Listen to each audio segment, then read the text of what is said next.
Alhamdulillah hari ini saya bersama seorang mu'alaf yang bernama Eli Sumawati. Beliau bermu'alaf sekitar 7 tahun yang lalu. Dan bagaimanakah kisah perjalanan hijrahnya? Yuk sama-sama kita sapa. Assalamualaikum Waalaikumsalam warahmatullahi wabarakatuh. Apa kabar Alhamdulillah. Alhamdulillah. Saya penasaran nih, gimana sih awal mula mulai tertarik dengan Islam, dan pada akhirnya pasti itu bukan keputusan yang mudah ya, tapi pada akhirnya sampai di titik memantapkan hati untuk bersyahadat. Itu gimana? Tapi sebelumnya silakan perkenalkan diri dulu. Iya. Nama saya Eli Sumawati, saya berasal dari Purwokerto.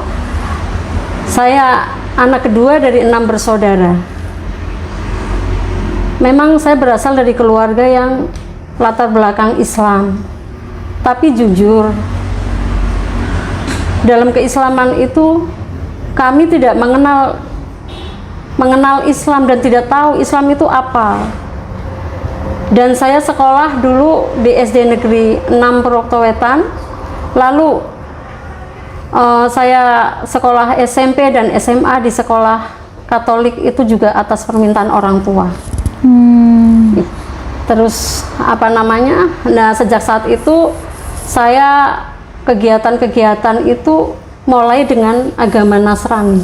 Karena doa dan segala macam itu mengikuti peraturan agama tersebut. Jadi SMP Katolik, SMP Katolik, lanjut SMA Katolik 6 tahun. Dan saya jujur saja, selama saya jadi orang Islam itu saya nggak pernah menjalankan syariat Islam, nggak ngerti sholat yang wajib itu gimana, terus puasa untuk apa, terus kita sholat itu tujuannya bagaimana, untuk apa, kita belum ngerti. Dan sama sekali nggak ngerti Islam tuh harus bagaimana. Jadi seperti bukan Islam ya, hanya nama aja. Hanya gitu. nama saja. Dan saya sendiri tidak tertarik dengan Islam saat itu. Apalagi kalau orang puasa Ramadan pada mereka senang gitu ya, saya nggak suka. Kok untuk apa kita nahan lapar, haus gitu ya. Terus buat apa? Susah-susah gitu kan. Jadi dengan latar belakang itu saya meyakini dan saya percaya diri bahwa saya memutuskan menjalani dengan tekun agama Kristen itu.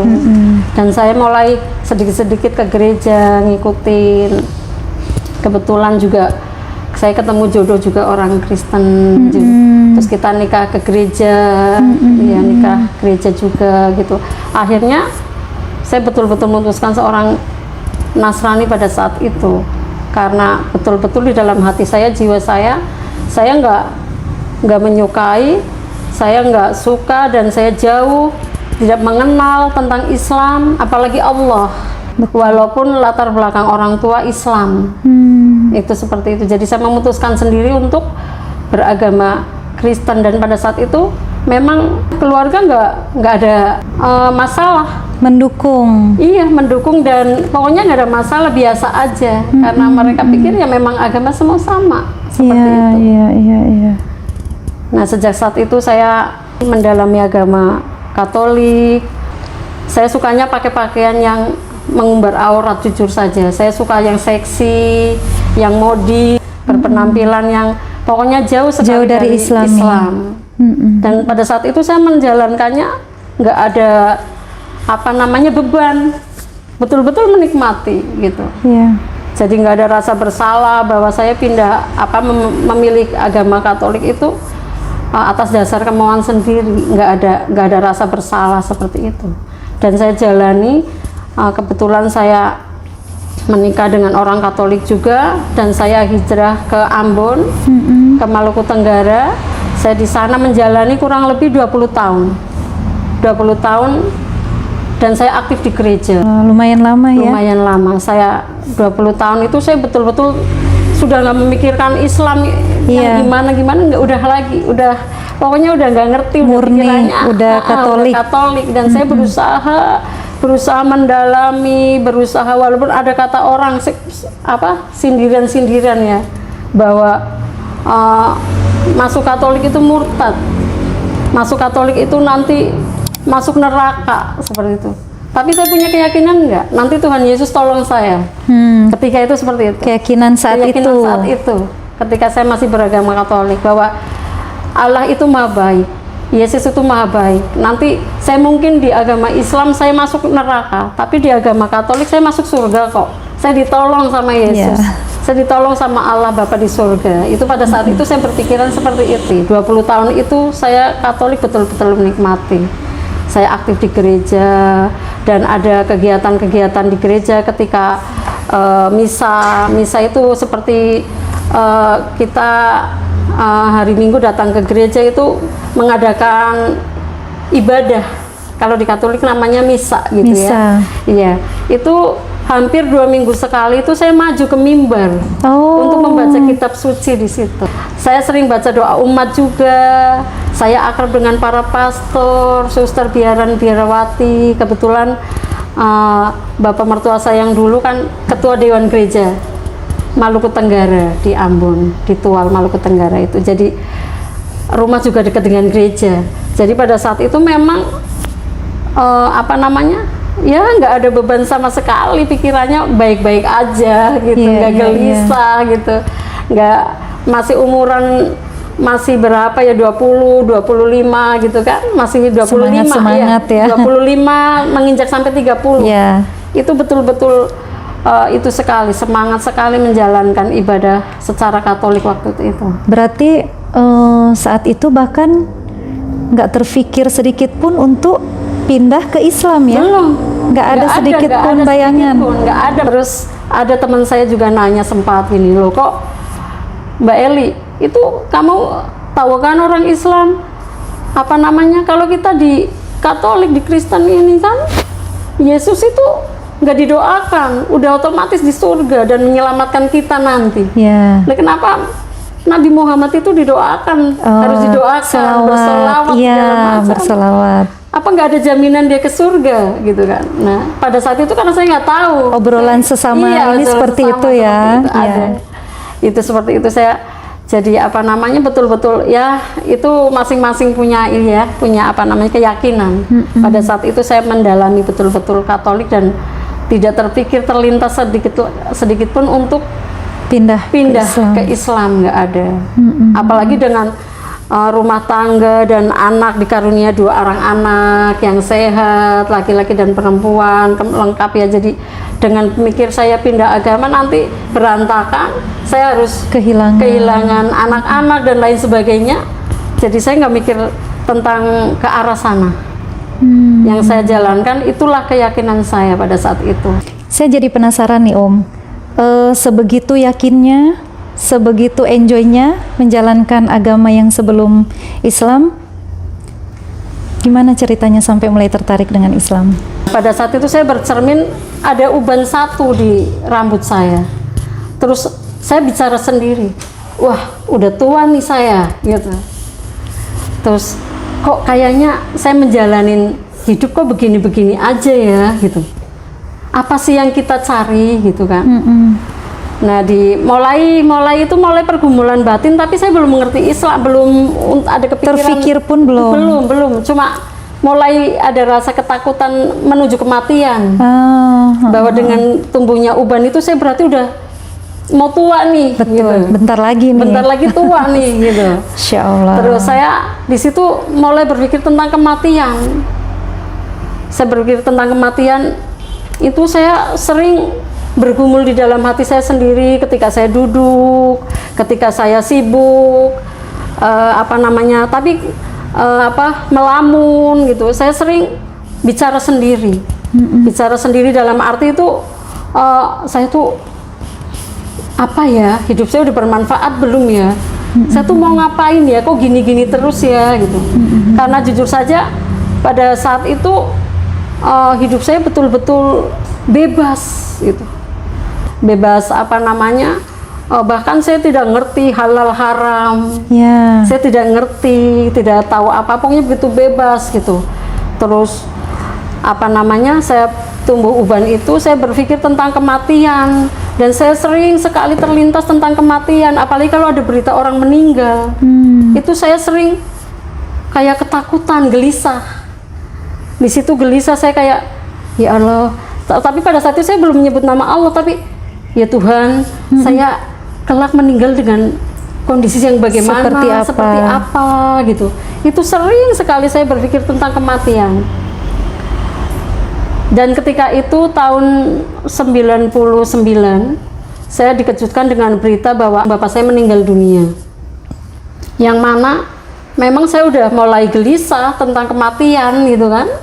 Tentang kematian saya udah mulai gelisah.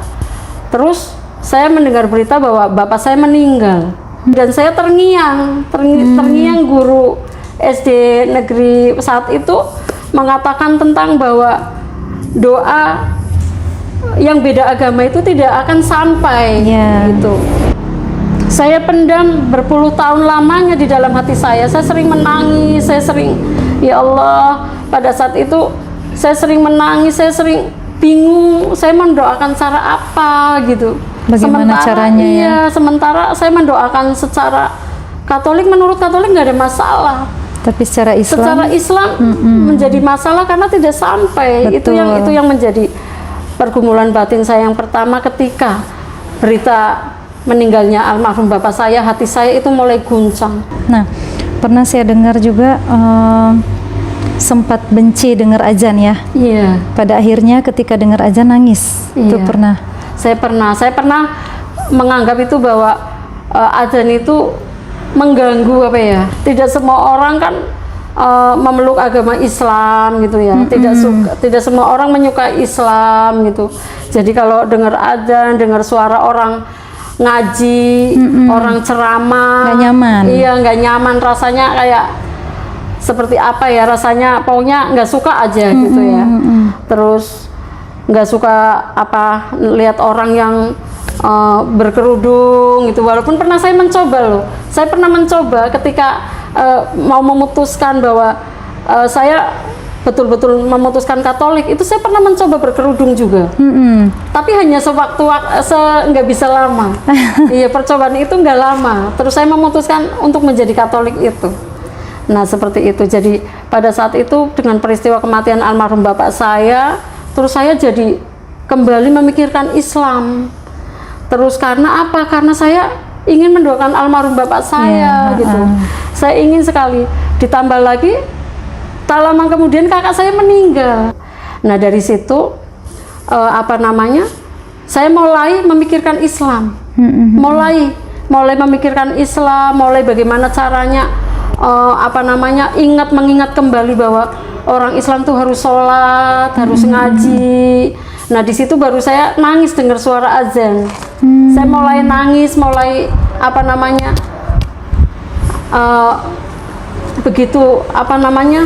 orang Islam itu ketika mendengar azan itu begitu menikmati dan ingin sembahyang gitu kan, ingin sholat. Nah saat itu saya mulai berpikir itu. Terus akhirnya saya memutuskan untuk kembali ke Purwokerto, ke Jawa. Saya memutuskan untuk kembali ke Purwokerto itu tahun 2012. Anak saya Veronica masih baru masuk SMP kelas 1. Baru lulus SD, baru masuk belum berapa bulan, baru daftar. Saya memutuskan tahun 2012 itu meninggalkan Maluku Tenggara itu. Dan disitulah ujian terbesar saya. Saya harus memilih apakah suami dan anak-anak serta harta saya, atau saya memilih agama Islam. Iya, akhirnya saya memutuskan saya untuk pulang ke orang tua tanpa membawa apa-apa.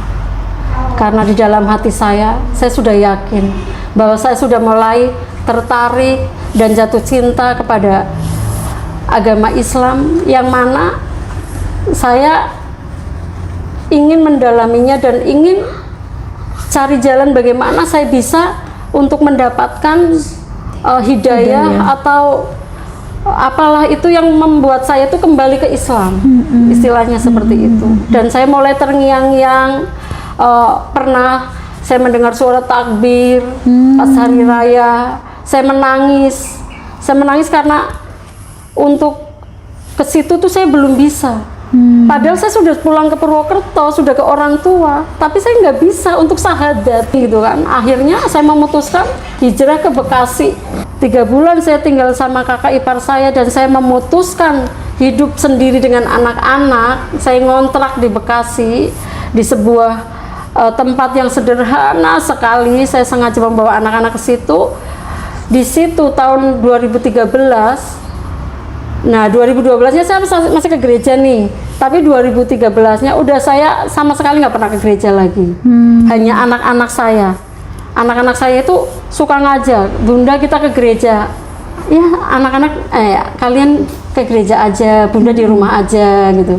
Karena untuk menceritakan itu, Veronica masih SMP pada saat itu. Nah, udah gitu masih kebawa dengan agama yang lama, agama sama tantenya, apanya semua udah diwanti-wanti kan. Untuk apa tetap kekeh gitu kan, teguh pendirian seperti itu. Nah setelah itu tahun 2013 saya sama sekali nggak ke gereja, hanya anak-anak saya saja. Dan di situ saya mulai memberanikan diri curhat ke Veronica. Di suatu malam itu sekitar jam 10 malam, adiknya udah tidur, saya mengungkapkan bahwa saya ingin masuk Islam dan meninggal dalam keadaan Islam. Itu saat itu memang Vero tuh terkejut dan marah mukanya. Kok Bunda kayak gitu sih? Bunda gak sayang ya sama kakak ya gitu. Terus saya peluk dia dan saya katakan bahwa Bunda sudah rindu, sudah lama sekali Bunda pendam dan gak ada yang tahu. Itu saya mulai menghadirkan Allah dalam hati saya. Saya sering menangis, ya Allah, sampai kapan saya seperti ini ya Allah. Saya sering menangis. Saya ingin masuk Islam ya Allah, tolong tunjukkan jalan kepada saya ya Allah. Itu betul-betul terjadi. Tapi ketika pergumulan itu, anak-anak nggak ada di rumah, mereka sekolah, dan mereka itu karena udah agak jauh sama saya, ketika pulang sekolah mereka sering main ke rumah tetangga, ke kontrakan teman sekolah, seperti itu. Di situ banyak sekali peristiwa terjadi. Saya sering nangis, saya menghadirkan Allah. Saya duduk di depan sendiri, saya melihat langit. Saya pun bicara sendiri, ya Allah, tolong saya ya Allah. Saya hanya ingin jadi orang baik ya Allah. Saya ingin bertobat ya Allah. Itu saya katakan itu. Saya minta sama Allah. Itu saya panggil Allah terus menerus. Ya Allah, ya Allah. Itu saya hadirkan Allah dalam hati saya. Setelah itu saya masuk ke rumah dan saya nonton televisi sendiri saat itu. Itu saya melihat banyak sekali itu orang naik haji ya di Mekah, di depan Ka'bah. Itu berkeliling seperti semut, banyak sekali. Padahal saya duduk seperti ini, tapi tiba-tiba saya refleks. Saya megang televisi itu. Saya bilang, ya Allah, banyak sekali orang di muka bumi ini ya Allah, berbondong-bondong mencari ridho-Mu ya Allah. Kenapa nggak ada saya di antara mereka ya Allah? Saya nangis. Setelah itu saya lemas, saya terguling di lantai, nggak ada yang tahu. Jatuh. Hanya Allah. Saya seperti lemas dan jatuh gitu menjatuhkan aja. diri ke lantai saja, dan saya menangis. Saya panggil Allah, ya Allah, ya Allah, gitu terus. Saya memanggil Allah. Benar-benar saat itu tuh kerinduan akan Allah itu udah luar biasa ya. Luar biasa, dan saya menghadirkan Allah setiap hari. Itu kurang lebih 1 tahun lamanya. Itu saya manggil itu 2013, itu kosong. Saya nggak Katolik, belum Islam. Belum Muslim, iya. Tapi saya udah menghadirkan Allah di situ. Udah memanggil. Sudah merasakan Allah justru ya. Merasakan bahwa Allah begitu dekat, tapi saya belum nyampe ke situ gitu. Setelah itu pulang, keesokan harinya beberapa hari kemudian lagi saya nonton televisi lagi, ada pengajian Mama Dede sama ibu-ibu di situ. saya kembali sama nangis lagi yang nangis sama. lagi. Saya nangis lagi yang sama, ya Allah. Begitu banyak wanita soleha datang ke situ, ya Allah. Kenapa nggak ada saya di antara mereka, ya Allah? Jadi saya selalu membayangkan, saya pingin ada di sana. Iya. Saya pingin ada di tempat-tempat orang-orang soleh dan soleha. Berkumpul ya. Berkumpul di sana. Itu betul-betul, ya Allah. Saya hadirkan Allah terus menerus. Saya memanggilnya terus, walaupun saya sadar saat itu saya belum Islam. Iya. Tapi saya memanggilnya. Di situ saya merasakan bahwa Allah begitu dekat. Saya belum nyampe. Dari situ mulai masuk bulan Ramadan, memasuki 2014. Saya masih di sana. Jadi kurang lebih setahun lebih lah ya, karena di 2013 sampai pertengahan Ramadan 2014 itu saya masih di sana, tapi saya belum bisa masuk Islam juga. Entah kenapa, saya ketakutan itu begitu luar biasa. Nanti saya tiba-tiba masuk Islam, ayahnya ini datang gimana, nanti keluarga Ada tahu gimana. ketakutan-ketakutan Iya, yang ketakutan-ketakutan, menghalangi iya, niat itu ya. menghalangi itu. Akhirnya tahun 2014 itu pas Ramadan itu mungkin kerinduan saya udah terlalu luar biasa, menggebu-gebu. Saya mengutarakan ke tetangga rumah yang asli Bekasi situ. Saya menceritakan bahwa saya ingin masuk Islam, tapi saya belum menemukan jalannya, gimana caranya gitu. Lalu beliau ingin memanggil ustadz untuk mengislamkan saya. Tapi karena beliau juga kenal dengan kakak ipar saya yang di Pondok Timur Indah, beliau takut nanti mbok dikira gimana-gimana. Akhirnya saya memutuskan, udah deh ntar saya pulang ke Purwokerto aja. Gitu. Saya pulang ke Purwokerto aja, walaupun apapun yang terjadi, saya mau dikatain apapun, saya pulang. Akhirnya saya pulang ke Purwokerto dalam kondisi saat itu memang bulan Ramadan 2014. Saya masih penampilan juga masih pakai legging gitu, karena belum masih seksi. masih seperti itu. Nah, pas itu kebetulan saya ketemu dengan adik ipar saya yang anak kiai itu. Loh, Mbak Eli puasa enggak? Enggak. Loh, saya belum syahadat kan, saya gituin. Saya belum syahadat, saya belum belum puasa. Loh, sampai kapan mau kayak gitu terus? Ayo diantar syahadat mau enggak gitu. Tiba-tiba adik ipar saya begitu. Akhirnya saya diajaklah ke Mutuklor, daerah Batu Raden. Saya diajak ke sana.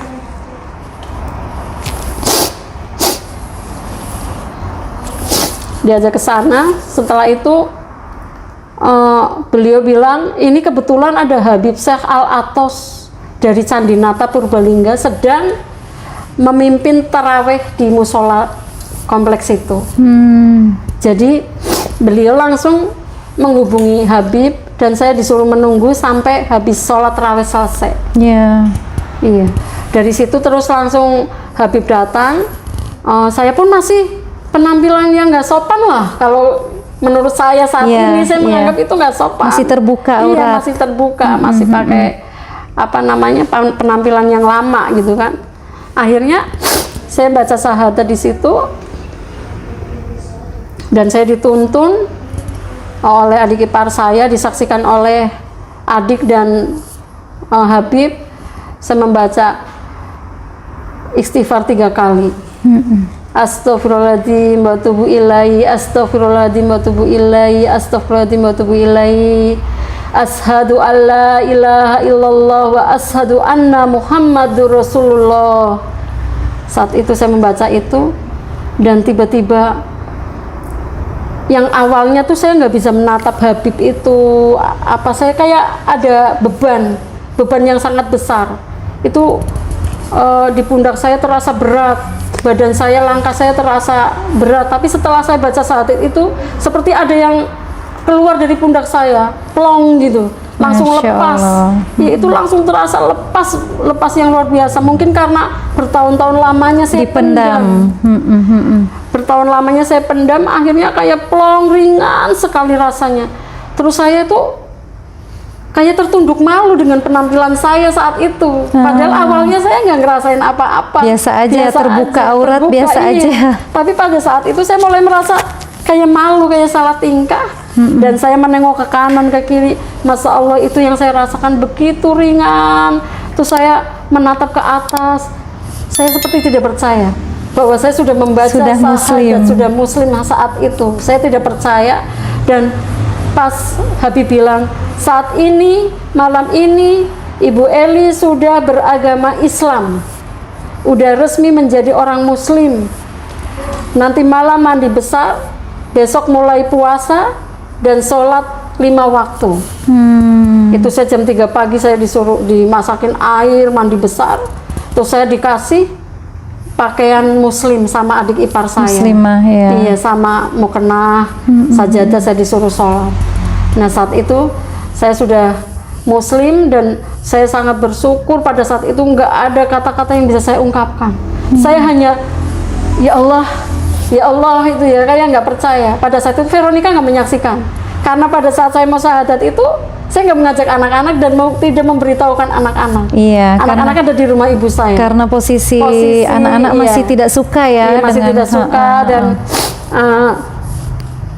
tidak mungkin juga saya minta pendapat mereka. Saya nanti banyak sekali ganjalan atau perbedaan. Akhirnya saya memutuskan, ayo kita berangkat dan syahadat. Setelah itu, untuk yang pertama kali saya sholat subuh di musola Kemuduklor. Alhamdulillah.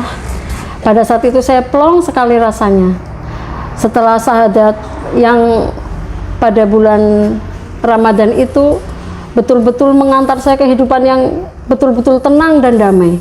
Dan saya akhirnya sholat yang pertama kali di musola Kemutuk itu sholat subuh. Di situ saya seperti tidak percaya saya akan masuk ke masjid atau musola itu. Saya menginjakan kakinya itu seperti, ya Allah, benarkah ini gitu ya? Selama ini hanya lihat. Iya, benarkah saya masuk ke masjid ini, ke musola ini, ya Allah? Terus saya sholat, saya melihat ke depan itu seperti cahaya terang benderang di depan imam, di mimbar depan imam itu seperti terang benderang sampai mata saya silau. Terus saya sholat di situ dan rasanya nyaman sekali. Terus setelah selesai sholat, saya rasanya nggak ingin pulang. Saya betah sekali di musola itu, kayaknya sampai saya diajak pulang sama adik ipar saya. Ayo Mbak pulang, tapi rasanya saya nggak pingin pulang. Saya betah banget di musola ini. Saya mungkin kerinduan saya itu selama ini yang terpendam ya. Iya, akhirnya terungkap di situ. Saya betah sekali sampai saat ini. Dan saat itu saya pulang dengan kondisi saya sudah berkerudung, berhijab. Masya Allah. Iya. Berhijab seperti komitmen saya ketika saya sudah baca syahadat, saya ingin merubah penampilan dan Allah mudahkan lewat ada yang memberi hijab, kerudung ke saya, mukena gitu, walaupun saya merasa canggung, tapi saya pulang dengan memakai hijab itu dan disaksikan keluarga dan anak saya Veronica. Dan saat itu Veronica sempat terbelalak dan kaget. Loh, kok Bunda pakai kerudung? Loh, Bunda kok udah masuk Islam ya, seperti itu. Tapi dia kayak nangis gitu, Bunda jahat gitu kan. Bunda jahat gitu, kenapa Bunda masuk Islam gitu ya, kenapa ninggalin kakak kayak gitu kan.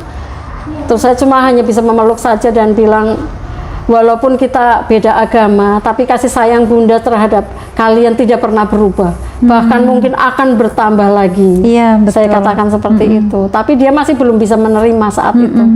Dia lari ke atas dan dia di dalam kamar nangis sesenggukan pokoknya.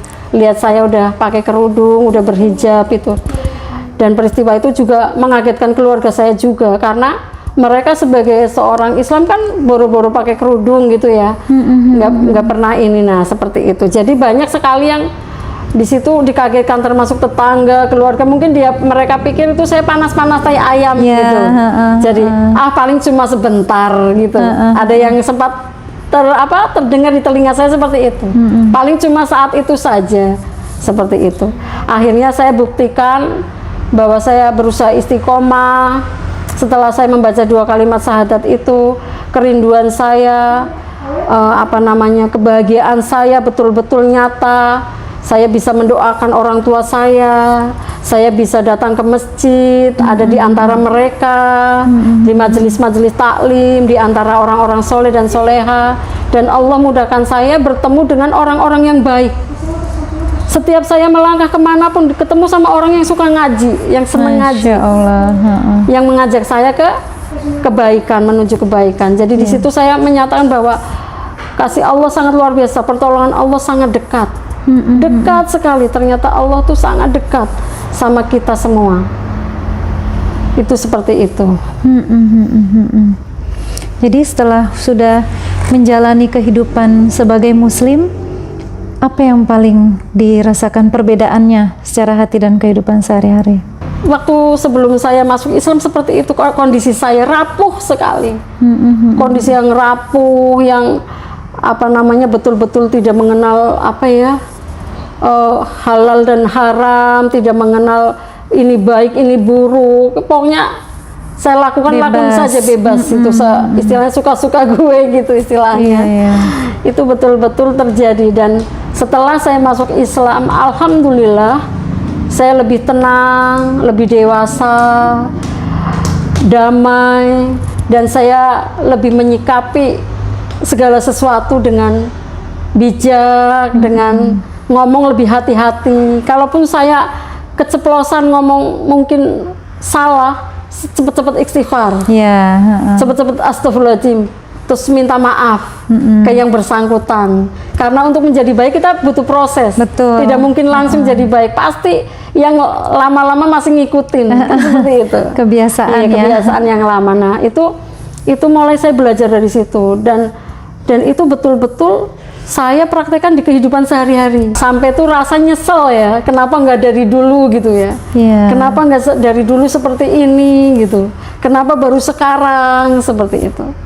Tapi ya itulah mungkin cara Allah ya untuk apa, memanggil kita kembali ke fitrahnya itu melalui proses ya, perjalanan seperti itu. Dan saya sendiri dengan cara yang seperti itu, saya harus menjadi aktivis gereja dulu ya kan? Saya harus apa, bergaul dengan suster, pastor banyak. Nah, akhirnya kembali. Itu mungkin caranya seperti itu. Nah, di sini saya menemukan Islam yang sesungguhnya. Setelah jadi mu'alaf, setelah sudah menjalankan sebagai muslim, apa sih yang paling dipengenin banget, yang diimpikan gitu? Iya, memang saya ingin sekali betul-betul jadi orang yang baik, yang bermanfaat bagi orang banyak. Saya ingin sekali umroh ya. Saya ingin sekali punya majelis taklim. Saya mengumpulkan orang banyak di rumah saya, ngajak orang-orang ngaji di tempat saya. Saya membagikan makanan dari uang saya, dari hasil keringat saya. Itu saya ingin sekali seperti itu. Tapi banyak sekali keinginan-keinginan lain yang tidak yang belum kesampaian juga. Dan harapan saya dan saya sendiri berkeinginan, saya ingin menjadi seorang muslim yang kafah, yang sesungguhnya. Dalam doa-doa saya, ya Allah, saya ingin menjadi orang yang taubatan nasuha. Saya ingin mati dalam keadaan husnul khotimah. Saya ingin masuk surganya Allah dan berjumpa dengan Allah Subhanahu wa taala dan Rasulullah Muhammad sallallahu alaihi wasallam. Saya selalu berdoa seperti itu supaya kita dihindarkan dari fitnah dajjal. Saya berdoa juga supaya kita selamat di alam barzah, di padang mahsyar ketika dihisab, dan kita diberi syafaat ketika melewati jembatan Shirathul Mustaqim. Dan kita diselamatkan dari siksa kubur dan siksa azab api neraka. Itu doa itu sering saya ungkapkan. Itu keinginan saya. Banyak sekali keinginan-keinginan yang di dalam hati saya, yang kayaknya kalau dipikir-pikir mustahil bagi saya. Tapi buat Allah nggak ada yang mustahil ya. Bagi saya itu mustahil. Masa kamu pingin bangun majelis taklim, pingin bangun masjid, pingin nyantunin anak yatim, pingin begitu banyak impian-impian. Itu mustahil bagi saya, tapi boleh kan orang bermimpi, bercita-cita kan, apalagi untuk kebaikan ya. Untuk kebaikan. Iya, Masya Allah.